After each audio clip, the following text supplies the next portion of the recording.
гулка, свежее паветра, прохалода хаціны пасля жаркага дню. Яе мяккае, падатлівае цела ў яго руках. Усё гэта абуджала жаданне, рабіла адчуванне вострым, як ніколі. Кожны рух, кожнае дакрананне, кожны штуршок яго плоці ў яе целе. Ён адчуваў, як хваля асалоды накрываюць яго і яе разам. Нарэшце ён схіліўся над ёй і ўзняў яе, асцярожна падхапіў і паставіў на падлогу. Пайшлі, красуня, трэба ўжо ехаць.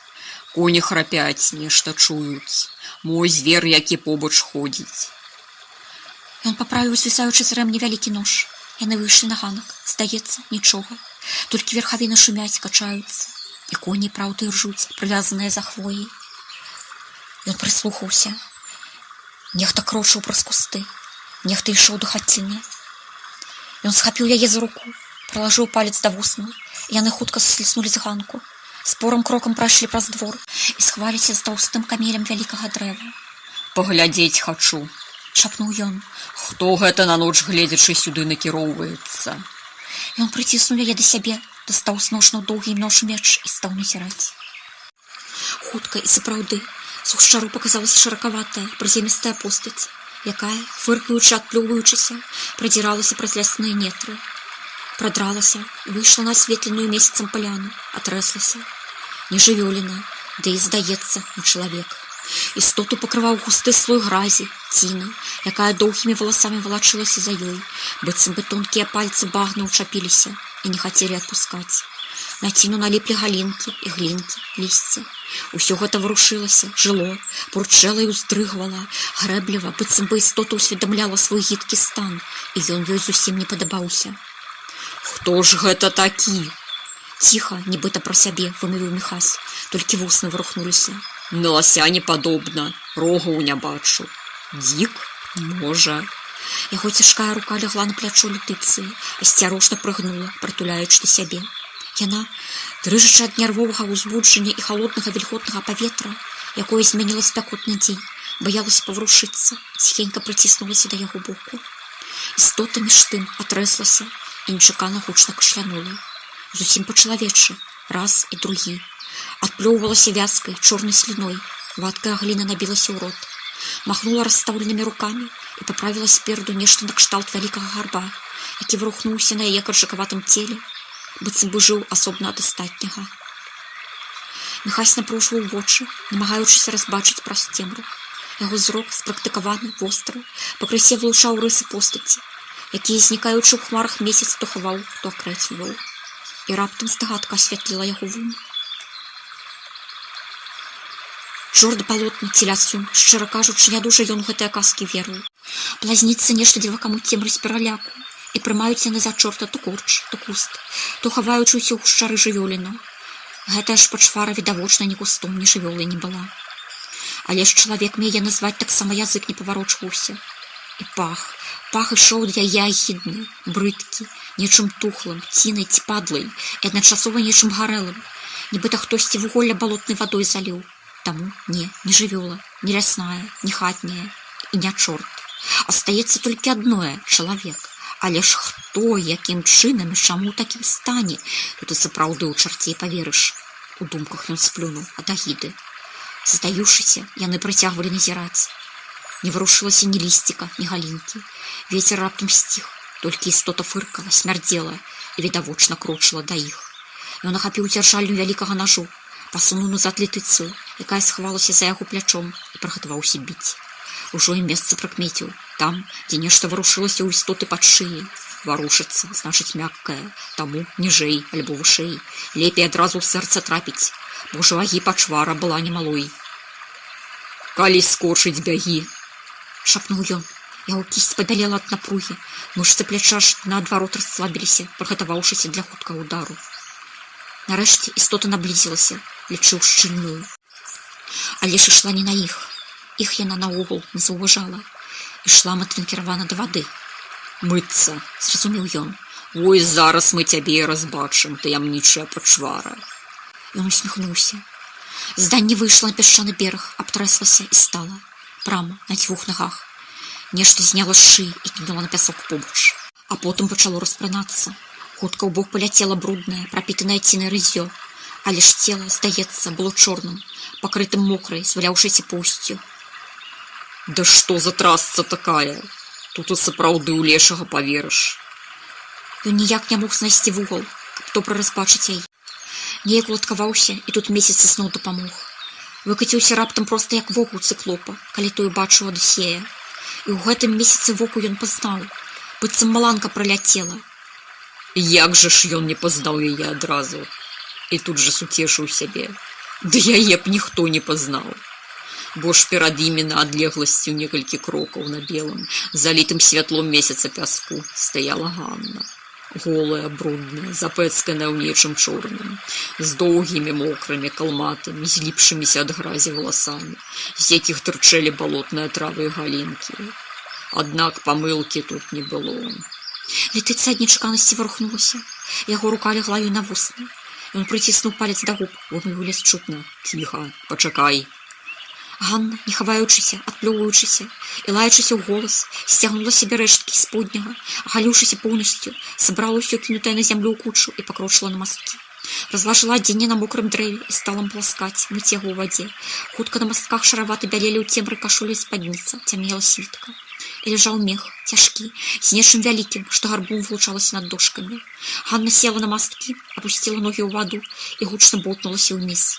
Толькі ўсплеск пачуўся, такі, што шышка з верхавіны зляцела і балюча ударыла нехаця па плячу. Ганна, машучы рукамі і нагамі, паплала па вадзе далей, дзе стаяла, і пачала адчайна церці сябе рукамі. Нырнула, зачарпнула гліны са дну і стала намыльваць ёй галаву, скрабсці цела. Потым булькнула, акунулася, і так некалькі разоў. Яны ўжо маглі гаварыць, не хавацца, бо ж праз плёсканне і фырканне яна б іх усё роўна не пачула. «Ганна, бачыш, ці ж не дзіва?» Ён ціха вымовіў, павярнуўшыся да яе. Летыцыя глядзела на яго шырока адкрытымі вачыма, амаль чорнымі ў цемры на белым твары. Бровы ўзнятыя, вусна прыадчыненыя, зма нагадваючы прывід, але ж прыгожа, на пачвару. На яго ў аточанні мокрага вецця глядзеў твар русалкі. Напалоханы, прыўкрасны, бялюткі, як лілея, з макрыватымі бліскучымі валасамі, у рассвінутай белай кашулі. Толькі зяючы залаты крыж на шыі вылучаў хрысціянскую душу, адрозніваючы яе ад прыгожай тапельніцы, якую лясныя істоты сцягнулі і кінулі ў возера, і якая цяпер паўстала з яго глыбокіх водаў, відовішча было і прыгожым, і жуткім адначасова. Ён сам разумеў, што выглядае не лепей, цёмная, вялікая постаць, з грывай чорных валасоў і барадой, з бліскучымі вачыма, ад узбуджання, радасці здагадкі і, шчыра кажучы, смеху, аднак і злосці, што не кажы. Бо ж паганая баба нарабіла столькі шкоды, што і пальцаў на руках не хапіла б, каб пералічыць яе злачынствы. Яму хацелася і зарагатаць, і вылаяцца, і ўсё адразу.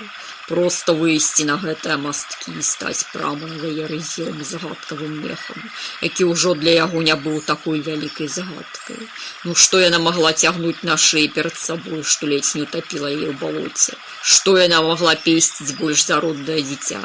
Схапіць з вагню першым і ўратаваць, забыўшыся і на Якіма, якога пакінула паміраць недзе на дарозе. Вядома ж што, грошы, куферк. Гэта ён проста праз хаўсціну бачыў. Але ж вось ішла праз лясы, балоты, і чамусьці прыцягнулася сюды, да гэтай хаціны. Напэўна, куфар схаваць хоча, а можа, ізноў нейкую сустрэчу тут ладзіць. Трэба пачакаць. Можа, хто яшчэ прыйдзе і не адзін. Коні стаялі па камандзе ціха, прывучаныя, не варушыліся. Летыцыя асцярожна кранула яго руку. «Каханы, можа, ёй дапамога патрэбная? Можа нам выйсці?» Да яна ўтопіцца са страху. Паплыве голая на другі бераг, і мы яе болей не ўбачым і не зловім. Да таго ж, можа, тут яшчэ хто. Пачакаем, пакуль яна выйдзе, і тады ўжо вырашым. Ён накрыў яе руку сваёй. Не хвалюйся, любая, пацярпі, яшчэ некалькі хвілінаў. Хай яна выйдзе спачатку. Быццам у адказ на яго словы, плёсканне і булькатанне развярнулася, руханулася ў бок берагу. Ганна падплыла да масткоў, схапілася за іх рукамі і з другой папыткі цяжка закінула сябе на дошкі. Масткі кракнулі і нахіліліся ў ваду.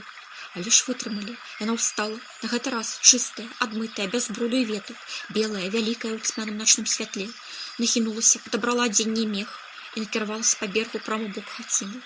Хутка гучна хлопнулі дзверы і зачыніліся. Ганна ўвайшла ў пакой. «Пайшлі, любая».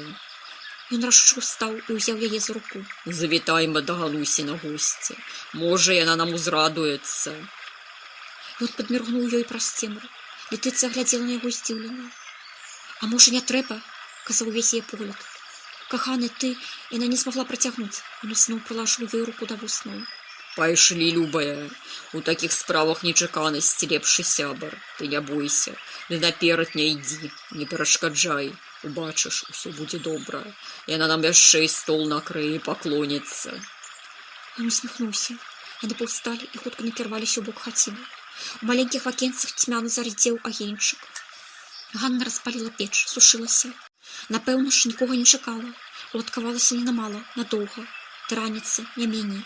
Міхась ціха ўзняўся па ступеньках, нягучна для яго вялікай вагі. Летыцыя, як цень, ступіла следам. Раптам ён рашуча адчыніў дзверы і зрабіў крок унутр. Вітай, гаспадыня! Госці да цябе чаканыя! Пачуўся яго голас, яшчэ больш гучны ў цішыні лясной начы. У адказ раздаўся напалохны ўскрык і потым лаянка. Ганна, голая, прыкрытая толькі зблытнымі доўгімі валасамі, з жахам глядзела на яго, вылупіўшы вочы. Ты, чорт лясны, каб тебе качкі, трасцы цябе бяры, згінь, сыдзі! Раптам скрычала яна, мошчана яго рукамі. Блазнішся ты вон, лясун з лясуніхай ды лесунятамі. Дапамажыце, хто прыйшоў, забярыце, дзверы зачыніце. Смармытала яна, трасучыся. У адказ на яе мармытанне елкі зашумелі гучна, і вялікая галіна, адарваўшыся, звалілася ля парогу хаціны. А ну рот закрый! У імя Айца і Сына і Святого Духа! Вада ретро, сатана! Моц святого крыжу панскага хай захіне гэтую хату ад усяго нячыстага. З гэтымі словамі ён зрабіў знак крыжу на чатыры бакі хаціны, на вокны і дзверы. Вецер сціх, і ўсё стала як было. Там, дзе Бог, болей нічога няма і быць не можа, і ніякай істоці і пачвара не дазволена перасякаць моц Божага слова ці парушаць яго агароджу вакол верных яго баранкаў. Ён усміхнуўся, прайшоў на цэнтр пакою і сеў на лаву ля сталу. Летыцыя ціха прайшла за ім і стала побач. Апранайся, душа гаротная, неспакойная. Будзеш адказ трымаць. Ён опусціў на стол цяжкі кулак. Другая рука дастала з ножну вялікі, доўгі нож-меч бракімару, франкскі, палажыўшы яго на калені. Я валодаю аднолькава добрай левай і правай рукой. Нягромка вымовіў ён, працінаючы яе вачыма. Левай можа і крыху лепей. Так што не рабі раптоўных рухаў. Апранайся. Калі слова скажаш, ці што шаптаць будзеш, на дапамогу клікаць, тое не раю. Ніхто сюды не прыйдзе і ў гэтую хату не войдзе. Скончыліся твае гульні з багамі, шышкамі ды пнямі, бо чэрці твае ведаюць, гаспадар прыйшоў, пан. І слова панскага яны баяцца. Ён узняў лязо і з задавальненнем паглядзеў, як водсвет полымя гуляе па ім лашчыцца. У цемры хаціны лязо раптам успыхнула, гаруча, ярка. Балюча ім глядзець на святы агонь, хаваюцца ў змроку. Вымовіў, нібыта задумаўшыся, нібыта забыўшыся. Летыцыя стаяла за яго плячом, захінутая ім. Яе позірк быў апушчаны, вусны нячутна врухнуліся. Pater noster protected nos ad malo infernale, qui habitat in aggiutorio altissimi in protezione Dei Хелек Морабитур. Яна замолчала, узняла на Ганну позірк. Яе рука легла яму на плячо, легкая, белая. Перстёнкі на ёй бліснулі. Бела, рдзяна, холодна. Яе твар быў ціхі, спакойны, светлы, прыгожы такі, якіх на зямлі не бывае. На імгненне Ганна разгубілася і змаўчала. Стаяла перад імі, звесіўшы рукі ўздоўж вялікага мокрага цела. Але ж потым яе вусны скрывіліся, быццам бы яна нешта захацела вымовіць. Ды не змагла. Сілілася, намагалася, ды быццам бы ёй рот нехта склеіў. Апрані адзенне, нягожа нам на твой срам глядзець. Міхась выцягнуў ногі, расслабіўся. Яна гневна схапіла вопратку і нацягнула сыраватую кашулю праз галаву. Нарэшце анямення з яе спала. Нібыта хтосьці яе адпусціў. Як ты мяне знайшоў? Злосна выкрыкнула яна. Чаму працягнуўся? Хто дапамог? Дужа шмат пытанняў для адной асобы, асабліва такой, як ты. Міхась раптам стаў сур'ёзным. Яго твар набыў выраз, які для многіх, хто яго бачыў, апынуўся апошнім. І як, і чаму, і хто? Ён памарудзіў, вывучаючы яе поглядам. Але ж калі мяне запытваюць, як чалавек выхаваны, я звычайна адказваю на пытанні. Як? Выпадкова. Аднак я мяркую, што на свеце няма нічога выпадковага. І нічога выпадкова не здараецца. Таму з Божай ласцы. Другое пытанне. Чаму? Чаму прыцягнуўся? Гуляў, паветрам дыхаў, жонку сваю прывёз в озера ей паказаць. Ганна раптам зарагатала, злосна, нервова. А кажаш, выпадкова? Канешне, нічога выпадковага не здараецца. Старыя грахі цягнуць, старая памяць варушыцца. Яна усміхнулася. Цар вадзяны цябе кліча, кароль вужыны. Яе хоча. Купалася яна? Раптам спытала Ганна. Купалася. Ён усміхнуўся. А што такога? Тое, што ты дурань, як і яна, авечка дурная. І цар вадзяны паклікаў. І вы прыехалі, ты сам яе сюды да яго прывёз. А ён яе хоча, цела яе і душу. На месца яе хоча вярнуць, бо ж яна русалка з багны. Ганна зарагатала.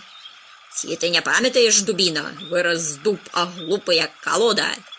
Чартоўка твая, чортава жонка, месца ёй там, дзе яна і была. Не ведаю, якім чараўніцтвам ты яе з віру дастаў, але ж дастаў. Ды на зямлі ёй блага самотна, ці ж я не бачу. Не хоча яе зямля насіць, адмаўляецца. І ежу яе цела не прымае, толькі ваду п'е, бо ж вадой яна і жывая. Ёй кожны дзень вада патрэбная, людзі казалі. Яна кожную раніцу ў вадзе боўтаецца і ўвечары, пакуль не акунецца, дык цела не набывае. Яна без вады ў паветра раствараецца. Людзі ведаюць. Аднойчы спазніліся ёй карыта з вадой прынесці, дык яна празрыстая стала, як тень. Толькі калі ў ваду нырнула, дык ізноў чалавека перакінулася, бо ж русалка без вады танчэе і знікае, у паветра раствараецца. Перакідваецца ў прывіда, ў наўку, у зданне. І як яе цар не ўцягнуў. Ганна паціснула плячыма. Господи, боже мой, Міхась уздыхнуў. Адкуль ты гэтай лухты начапляла? Да цябе ўсялякія глупствы ліпнуць, як да казы рапей. Каханая, ты купалася, нічога не бачыла, не заўважала. Запытаў ён. Вось Ганна нейкімі чарцямі вадзянымі нас пугае. Яна паціснула плячыма. Не, кахана, не заўважала. Нехта толькі хвастом плёснуў вялікі, можа, рыба. Рыба! Усміхнулася Ганна. Рыбіна, дурні, дурак і дурніца. Гэта цар вадзяны па яе прыходзіў, як я і казала. Прыходзіў, дык чаго ж не ўзяў? Міхась усміхнуўся. Відаць, не змог. Пабаяўся твой цар, не ў яго волі штосьці ў мяне ўзяць.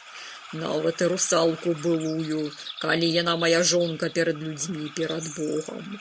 Яна крыжом захінутая, маім крыжом. Дадаў ён. Ды адкуль табе ведаць? Ён паціснуў плячыма. Слухай, ты слухаеш плёткі па наваколлі, што бабы базарныя кажуць такія, як ты, але ж бачыць ты нічога не бачыш. Зараз я ўзяў, потым возьме. Ганна злавесна усміхнулася. Дужа яна падурнела, сапсавалася, звычайная стала, ад дара свайго атраклася. Ну, пакажы, што ты можаш. Раптам звярнулася на дальтыцы. Толькі малітвы шэпчаш, усё закінула, забыла. Без яго ты ніхто, корм рыбам, патонеш, як звычайная вясковая баба, ды і ўсё. Гэта ён цябе захінае, я бачу, ты ж пустая, шлупень, на цябе дуніш і паляціш па ветру. Што маўчыш? Узвярылася яна. А што мне казаць? Летыцыя не врухнулася, толькі крапчэй сціснула Міхасёва плячо. Ён палажыў на яе руку сваю. Правая ты, Ганна, без яго я ніхто, і нічога не магу. Я цень без яго і ў цень саду. Цень смяротную, бо я жывая толькі ім і праз яго я дышу. Ён трымае мяне, і жывая я праз яго каханне. Ты правая, уж ты бачыш, я была мёртвай. Ды ён ажывіў мяне, праз яго гарачае каханне і я набыла жыццё. Спачатку зя мною, а потым адвечнае, якое я падзяліла з ім. Калі б ты ведала, Ганна, якая гэта асалода, любіць яго і быць з ім разам, ляжаць на яго грудях. Ведаць усё і ведаць, што наперадзе ў цябе адвечнасць. У доме айца майго і майго мужа няма нічога таго, што не належыць мне. Як магу я мець нешта без яго і рабіць па волі сваёй, калі ён уладар мой і стваральнік, каханы муж мой. Хто б была я без яго, скажы, толькі да яго моя душа імкнецца, толькі яго прагне, яго моцы не маёй усё адбываецца. Калі б у мяне была хоць рэшта маёй волі, я папала ў страшны грэх, аднак я суцэльна яе адмовілася. Яго воля, моя воля, мы з ім адзіная, і няма мяне без яго, у гэтым ты правая. Як магу існаваць без каханага майго, яго кахання? Бо ж каханне Бога майго, маё жыццё. Я існую толькі з яго ласкі, каб радаваць яго душу. Ён вызваліў мяне з абдымку смерці, і ён аднавіў і пераўтварыў маё цела ў тое, якое ты бачыш. Я зрабіў маёй каханай адзенне новае, сатворанае са святла. Вымовіў Міхась, глядзячы нібыта праз прастору ў час. Ува мне яна набыла цела і жыццё адвечнае. Ніякі вадзяны цар болей не мае над ёй волі, як і ніхто з пачвараў, якімі поўніцца зямля. Рука чалавечая не можа крануць яе, бо ж яна, моя галубка, дух мой, што ляжыць на маіх грудях. Я трымаю гэтае дзіця на сваіх каленях. У маіх руках яна захінутая ад усяго, што пагражае таму, хто мяне не ведае. Ведаю я тебе, выкрикнула Ганна. Ведаю, як аблупленага чараўнік ты, але ж няўдалы. Такі ж атрачэнец. Мог бы пеклам кіраваць, ды адмовіўся ад усяго. Мужик і мужик, як цябе Нікіфор вучню ўзяў. Я яму адразу казала, што нічога з цябе вар'ята не атрымаецца, толькі што Богом сябе ўявіў. Вось гэта дасягненне, ну, можа, для яе ты і Бог, як і для халопаў сваіх, якіх ты на кол сажаеш. Мне людзі ўсё расказалі, як ты наваколле ўпрыгожыў. Людзі расказалі. Міхась узняў брыво. Ходзіш, значыць, да людзей. Ці людзі да цябе. Дзякуй вялікі за новыя звесткі. А што ты хочаш ад мяне? Нарэшце выкрикнула Ганна. Чаго табе трэба? Чаго ты ў хату прапёрся за сваёй шлёндрай? Стол мне ўвесь запэцкалі. Гневна вымовіла яна. Вусны Міхася кранула усмешка. Нічога памыеш. Спакойна вымовіў ён. А ў хату я зайшоў на цябе паглядзець, з табой паразмаўляць, да і ўсё. Ты як з возера выплыла. Дарэчы, скажы мне, я ж цябе тады патапіў. Грэх на душу ўзяў, пахутваў за тое. Выплыла, перакульнулася ў вадзяным царстве і зноў сплыла. Ганна раптам нацьмулася, змаўчала. Міхась хрумка заргатаў. Не ўзяў цябе цар вадзяны. Разумею, ці ж ён дурны, ён і дзеўку абы якую не возьме. А тут такое пачварства да яго булкнула. Ён цябе назад і выпяў. А грэх мой не ў тым быў, што цябе патапіў. Забіць ведзьму тое не грэх. Асабліва такую, як ты, упартую. За ведзьму, як за павука, 40 грахоў прасціцца. Ён усміхнуўся. Грэх мой у тым быў, што я душу з-за цябе чорту прадаў. Ды дурны быў, не ведаў, што душа не прадаецца. Бо ж чалавеку душа не належыць, яна належыць толькі Богу. Як зразумеў, дык і вызваліўся. І яе. Ён кіўнуў на Летыцыю. Вызваліў, бо ж яе душа таксама тамілася.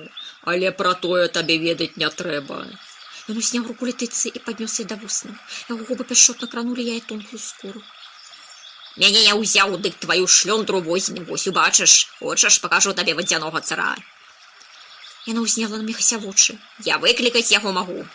А што мне той цар? Міхась усміхнуўся. Ну, выклікаеш ты яго, і што? Ці мала чарцей у балотах ды лясной цемры хаваецца. Не трэба мне гэтае відовішча, ёй таксама. Толькі ты мяне загаварыла, я адказаць табе забыўся. Хто мне дапамог? Але ж гэтае ты сама ўцяміш, і калі ўцяміш, то вызвалішся. А болей я табе нічога не адкажу. Цяпер жа слухай мяне. Яго вялікая цень распрасцерлася на ўсю хату, накрыла Ганну так, што ёй раптам стала халодна і страшна. Раптам яна адчула сябе слабой, нязначнай і голай, нягледзяш на кашулю. Калі б я хацеў, я б цябе на лейцах законскі хвост прывязаны ў замак адвёў, і зноў бы пасела ты на ланцуг. А потым бы суд адбыўся і пакаранне, вядома. Як лічыш, што за атрутніцтва належыць? Смерць, гэта ясна. Да вось якая, я табе не ўдакладняў. Па статуту пакарання горлам за такое, гэта міласць. Кола ці кол, вось што цябе па суду чакае. Шыбеніца, як літасць вялікая. Але ж я гэтага не зраблю. І зраблю выгляд, што я цябе не бачыў. Зараз ты застанешся ў хаце, а мы пойдзем. Бо ты павінна яшчэ наканаванае выканаць, дзіця прыняць. Аднак гэтае я забяру. Тое, за што кроў Якімова пралілася. Золата праклятае. І не ты, ніхто іншы яго не атрымае. Ён устаў, і з гэтымі яго словамі яго цяжкая рука легла на невялікі куфэрак. Кавады з бронзы, стары, зялёны ад часу. Ганна кінулася да яго, але ж ён штурхнуў яе, нясільна, таўкануў плячо, проста спыніў. Да яна ад інерцыі пахіснулася і адляцела, звалілася і асела на пол ля печы. З печы на яе густа пасыпалася нейкая труха і сухая гліна. Не кідайся, як сабака на костку, не тваё. З гэтымі словамі ён узяў Летыцыю з руку, і яны выйшлі з хаты. Ганна, праз імгненне ачуняўшы, кінулася за ім, але ж было позна. Размахнуўшыся, Міхась далёка кінуў цяжкі мех з куфэркам, і той паляцеў і боўкнуўся далёка ў ваду. Раздаўся гучным спляск, на які рэхам адгукнуўся лес. У самай сярэдзіне возера звіраваў шалёны вялікі вір, які ўсё павялічваўся, пакуль не дасягнуў берага. Выбегшая з хаты Ганна нема залямантавала і ўпала на калені перад возерам, якое пайшло вялікімі хвалямі. Міхась з летыцай спыніліся, ашаломленыя відовішчам. Возера бурліла, віравала, нібыта кіпела. Раптам з яго сярэдзіны пайшоў цяжкі смрод, такі, што закрушылася галава і сціснула сэрца. Багны, ціны, вадзяных лілеяў і нічага вострага, рэзкага, нібыта вялікая жывёла ўзнімалася з цемры і глыбіні на паверхню. Летыцу ахапіў жах, і яна, ўскрыкнуўшы, прыціснулася тварам на плеча Міхася. Ён ахапіў яе і прыціснуў да сябе. Яго вочы, чорныя як ноч, прама ўтаропіліся ў кіпучую цемру. Вольная рука трымала дзяржаллю мячу, гатовага, каб прыцінуць тое, што наблізіцца да іх. Раптам ад вады пачулася сыканне, пранізлівае, гучнае. Нешта цяжкое рассякала вялікія хвалі, набліжаючыся да берагу. Ганна ўзняла рукі і пачала чытаць нешта нараспеў, на мою старую, як гэтыя елкі камяні, якую ніхто з тутэйшых ужо і не памятаў. І тут ваду быццам рассекла мячом, і з яе перад імі паўстала вялікая, да паловы хвоі пачвара. Чорнае, склізкае цела тускла блішчэла ў месяцовым святле. Верхняя палова яго нагадвала чалавека, але ж хвост быў змяіны, і на ім істота ўзнялася, выставіўшы пад святло месяца шырокае белае бруха, падцягнутае, якое пераходзіло магутнае, мускулістыя грудзі і плечы з вялікімі рукамі. Але шея істоты зноў скончылася змяіным тулавам, на якім качалася плоская галава, з роту якой высоўваўся вузкі ржовы язык. Жоўтыя вочы халодна гарэлі на чорнай, пакрытай шалупенню скуры. На галаве істоты з'яла залатая карона. «Дзякуй за куфэрак, рыцар!» – прасыкала галава. Тулава істоты закачалася. Яно ўзнялася яшчэ больш і пацягнулася, выгнуўшыся да Міхася. Хутка з вады паказалася ўсё вялікае цела, і вужыны кароль выпусціў на бераг. Толькі кончык хвасту яго яшчэ быў у вадзе. Сам жа ён апынуўся насупраць іх блізка-блізка. Твар у твар істота глядзела Міхасю ў вочы, не міргае, вучала, а ён вывучаў яе. «Вітайма, цар, понад вужыным царствам!»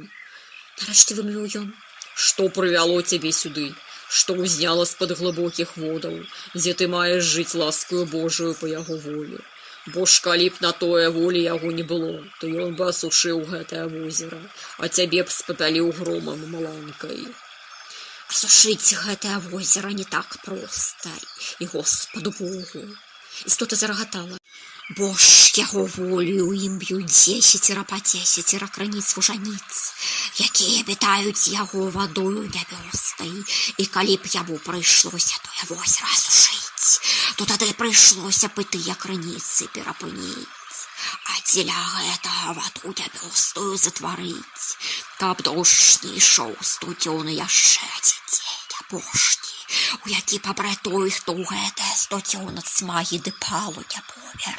А Божа літасцівы, ды вы яго яшчэ не так ухнявілі, каб і маё возера праз вас высохла разам з маім вужыным царствам. «Так, усміхнуўся Міхась. праўда твая, ды толькі Господа Бога ты, вужыны цар, не перахітрыў. Бо калі яму будзе заўгодна, ён адчыніць зямлю глыбока да самага пекла і проліецца тваё возера малой кроплі, якое не ўтоліць смагу нават самага апошняга з грэшнікаў, якія там прагнуць. Як і ты, вужыны цар, перад тымі істотамі, што віруюць, зусім ужо не такі вялікі. Перад Господам Богам жа ты маеш тую вагу, што мае ўчорашні дзень перад днём адвечным, імгненне, і няма цябе. А ён быў, ёсць і будзе заўсёды.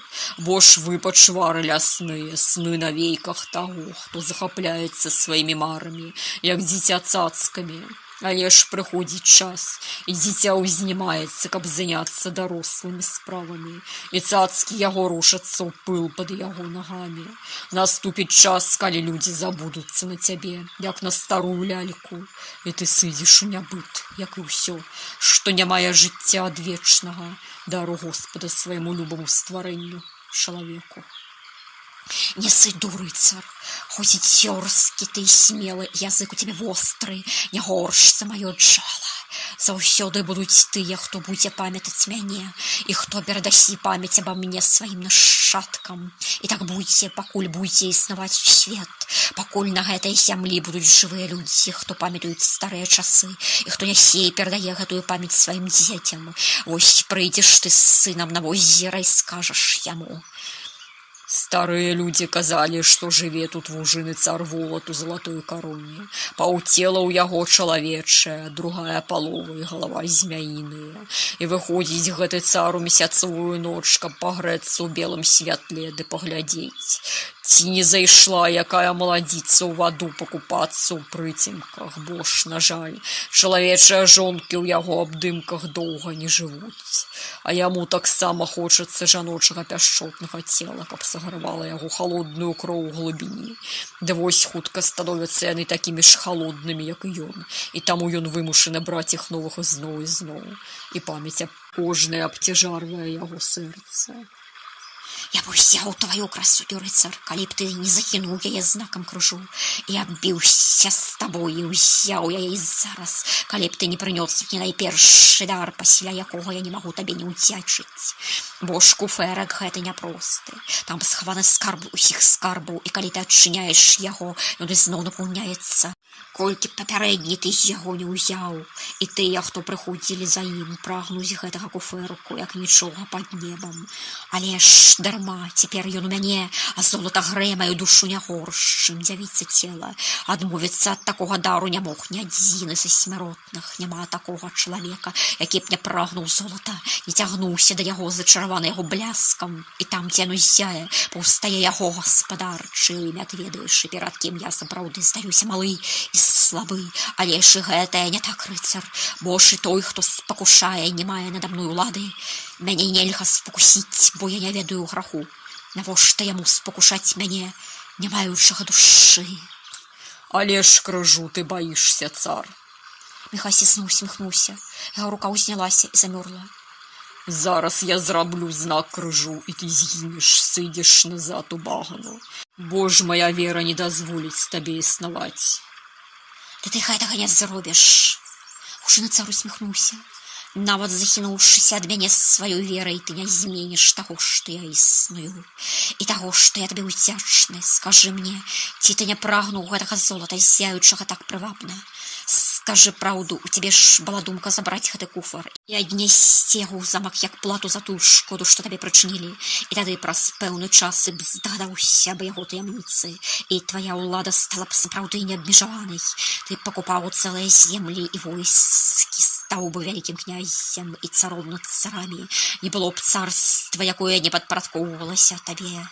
Што скажаш? Істота шырока усміхнулася ў усю пашчу. Не пашкадуеш ты потым аб тым, ад чаго адмовіўся. Не пашкадую. Навошта мне праклятыя скарбы? Няма тых сценаў, якія надзейна трымаюць таямніцы. І праз пэўны час сакрэт невычэрпнага куфэрка стаў бы не сакрэтам, а прынадай, якая бы сапраўды прыцягвала да мяне натоўпы ваяроў і прашчалыгаў прагнуў золата. Ды не каб мне служыць, а каб мяне забіць. І хутка, дужа хутка я б апынуўся адзін, сам-насам з праклятым скарбам, да якога памыкнуліся ваяры, прагнучыя яго. Якім магутным я б не быў, я бы быў забіты, бо прамяняў бы веру, годнасць і сяброўства на чароўны д'яблаў дар. А ён бы пераходзіў з рук у рукі і так бясконца, пакуль на свеце ёсць прагнае золата людзі. Не, было б страшным злачынствам выпусціць яго ў свет. Той, хто аддаў Ганне гэтую д'яблаву скарбонку, таямніцы гэтай не ведаў, а той, хто прыйшоў пасля, ведаў і прагнуў яе, як і неабмежаванай улады. Бо ж дурны і сляпы праз сваю хцівасць. Ганна ж таксама даведалася, калі адкрыла яго ў другі раз і ўбачыла, што золата там не паменшала. Праз яго яна была гатовая ўтапіцца ў балоце і пайшла б камянём на дно, калі б сэрца аднаго чалавека не звярнулася да пана Бога. І ён бы не працягнуў ёй у сне руку. Яна не зразумела, што тое, за што яна схапілася, не было каранём дрэва. Боская воля вызваліла яе з багны і дала ёй жыць. І данесці гэты куфар з закінутай хаціны. Боская воля прывяла мяне сюды, і сталася так, што я сустрэў яе. Боская літасць абараніла мяне ад спакушэння ўзяць праклятае золата. Без малейшае шкоды я закінуў яго ў возера, дзе яму і было месца. Міласці майго нябёснага пана і зямнога князя, якому я прысягнуў мне дастаткова, і мяне не прывабішы ўсім золатам свету. Бо ж той, хто не мае міласці Гасподняй, не можа зрабіць і нічога на гэтай зямлі. Усё добрае з ласкі яго і па волі яго, і толькі благое і грэх па волі чалавечай. Таму і волю сваю я суцэльна аддаў Господу, не па волі маёй, ды па волі яго, ды здзейсніцца. А калі б яго воля была такой, ты паддаў мне гэтую тваю жанчыну. Вялікая галава наблізілася да яго. Язык мякка крануў аголенае плячо летыцы. Яна ўстрыхнула. Не, ніколі не будзе волі Господа на здзейсненне граху. Міхась усміхнуўся і зноў. Бо Бог кажа, не забі і не пралюбадзейнічай. Як магу аддаць табе хрысціянскую жывую душу і сваю венчаную жонку? Ніколі тое не здарыцца. І Бог гэтага не загадае. Дык ты лічыш, што ведаеш разум Бога і волю яго і тое, што ён можа згадаць. Ці нямнога ты на сябе бярэш? Я чуў, што гардыня гарэх таго, каго вы людзіце клічыць проціборцай. Істота усміхнулася. Розум Бога не ведае ніхто. Спакойна адказаў Міхась. Я ведаю толькі тое, што Бог казаў, што напісана ў Евангеліі і што было дано раней. 10 запаветаў, а над імі найгалоўнейшы. Полюбі Господа Бога ўсім сэрцам і душою тваёю, і полюбі блізкага свайго, як самога сябе. Гэты запавет, як дзве рукі аднаго цела, і ні адзін з іх не выключае другі. Той, хто любіць Господа, не можа не любіць і блізкага, бо ж Бог – гэта любоў. Бог вылівае на нас любоў, і любячы яго, мы уподабляемся яму і пачынаем выліваць любоў у свет. Але ж як ты збіваеш ворагаў і караеш вінаватых, калі Бог загадаў усіх любіць, твае рукі па плечы ў крыві. Змяінае сыканне зноў наблізілася да яго твару. І ці не пераступаеш ты такім чынам боскі запавет? Тыя грахі, безумоўна, цяжкія, і я ў іх вінен, вымовіў Міхась. І малю Господа аб дараванні мне гэтых грахоў і многіх іншых, якіх у мяне процьма. Аднак у сваіх малітвах я прашу таксама, і каб Гасподзь утрымаў руку маю ад граху і ад няправеднага пакарання і забойства, калі на тое няма яго волі. Я ж кажу табе, ад волі сваёй я адрашыўся даўно. Як ён жадае, так і будзе. А найбольш чуе і ведае голас Господа, не розум чалавечы, які ёсць месца, дзе пасвіцца д'ябал. Адзінае, што ведае, адчувае Бога ў чалавеку, гэта сэрца. Таму я адкіду ад сябе гэты кляты куфэрак. Сэрца маё мне падказала, што менавіта так трэба зрабіць. А што падказвае табе зараз твоё сэрца? Істота зноў усміхнулася. Яно кажа, што нам трэба скончваць гэтую гаворку, цар. Цвёрда адказаў Міхась. І цяпер ты сыдзеш у багну, адкуль выйшаў. А я паеду дамоў. Я дзякую табе за тое, што ты прыняў дар і паабяцаў не рабіць шкоды ні мне, ні ёй. Яго вочы прама глядзелі ў вузкія, жоўтыя змейныя вочы. Я абяцаў, я стрымаю слова, бо ж слова маё царскае, адмяніць яго не магу нават я. Вужыны цар нахіліў галаву. І яшчэ ты вытрымаў мае выпрабаванні словам, і таму я абяцаю табе, як цар, я магу явіць табе яшчэ адну міласць. Слухай уважліва, я магу быць удзячным, і удзячнасць мая мае тую ж меру, што і золата ў гэтым куфэрку. Яна безмерна. З гэтай пары ты можаш разлічваць на мяне, рыцар. Але ж памятай, з кім ты сёння размаўляў, і такую ж міласць уляй маім дзецям, дзе б ты іх не сустрэў. З гэтымі словамі істота паціснулася, апусцілася, і яе нібыта ўцягнулі назад азёрныя хвалі. Вялікі чорны вуш блёскаўся на пяску ля берагу, узняўшы галаву. Міхась нахіліўся і пагладзіў яго рукой. Змея задаволена выгнулася, сыкнула, стрыкнула языком і раптоўна знікла ў цемры. Што гэта было? Які вялікі вецер, каханы! Мне здалося, гэта возера зараз выплеснецца на нас. Раптам летыца нібыта ачнулася ад сну. Яе рукі адарваліся ад яго шыі. Яна павярнулася і напалохана глядзела ў цёмную далечыню возера. Нічога, каханая. Супакоіў ён яе. Гэта вужыны цар вярнуўся ў сваё ўладанне. Ды ён нам шкоды не зробіць, не бойся. І раптам яны заўважылі Ганну. Яна ляжала ля вады, хапіўшы галаву рукамі, нібыта знепрытомніла. Ён нахінуўся і крануў яе з плячо. Яна ўзняла твар і ціка паглядзела на яго. Уставай, ты ж хацела вужынага цара выклікаць. Вось ён і прыйшоў. Міхась усміхнуўся. Бачыла, які вялікі, зваю руку. Дура ты, Ганна, дурная баба, быццам бы вужа ніколі не бачыла. Зусім ты звар'яцела ад свайго дзікунства. І елкі табе багі, і пні, і вужы цары. Узнімі ты вочы ўгару, успомні ты, што ты чалавек. Куфэра где?